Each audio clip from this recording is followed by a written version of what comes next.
Hello, আমি Putush. Welcome to my channel. আমি আমার ভিউয়ারদের দিওয়ালির শুভেচ্ছা জানাই।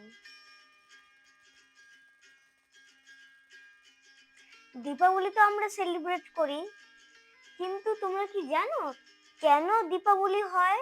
কিসের জন্য দীপাবলি হয়? চলো দেখা যাক। দিওয়ালি বা দীপাবলি হলো আলোর উৎসব। যখন ভালো খারাপকে হারিয়ে দেয়, সেটাই আমরা দিওয়ালিতে সেলিব্রেট করি। তোমরা কি জানো যে রামায়ণে দীপাবলির কথা আছে? 14 বছর বনবাস কাটিয়ে রাবণকে মেরে শ্রীরাম সীতাকে নিয়ে অযোধ্যায় ফিরেছিলেন। অযোধ্যাকে তখন প্রদীপ দিয়ে সাজানো হয়েছিল। সেটাই দীপাবলি। ভারতে খুব বড় করে দিওয়ালি সেলিব্রেট করা হয়।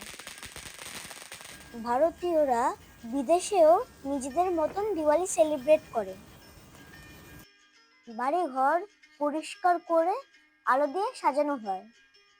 রং, ফুল আর প্রদীপ দিয়ে বানানো হয় রঙ্গোলি। টেস্টি খাবার আর মিষ্টির তো আয়োজন থাকেই, আর বাজি পোড়ানোও হয়। দীপাবলিতে কালী পুজো হয়।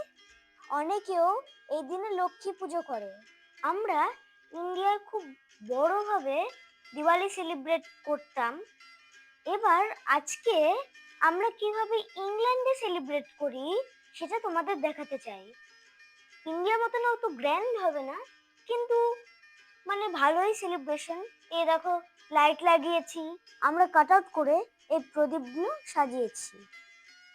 রঙিন লাইট দিয়ে আমরা বাড়িটাকে ডেকোরেট করেছি। কিরকম লাগছে বলো তো?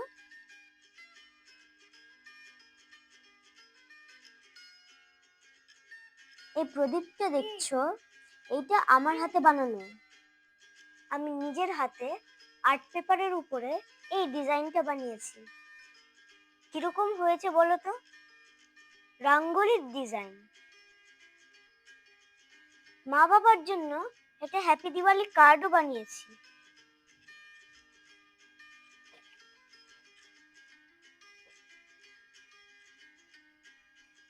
দীপাবলিতে দীপ জ্বালাচ্ছি।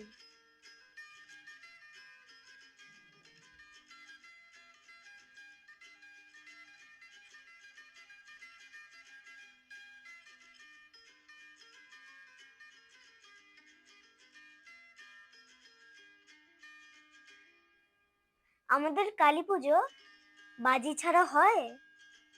হয় না তো। এই জন্য আমরা ফায়ার ক্র্যাকার্স কিনেছি। এগুলো এনভায়রনমেন্ট ফ্রেন্ডলি, লো নয়েজ, কিন্তু দেখতে খুব সুন্দর। কালী পুজো আর দিওয়ালি বেশ ভালোই কাটলো।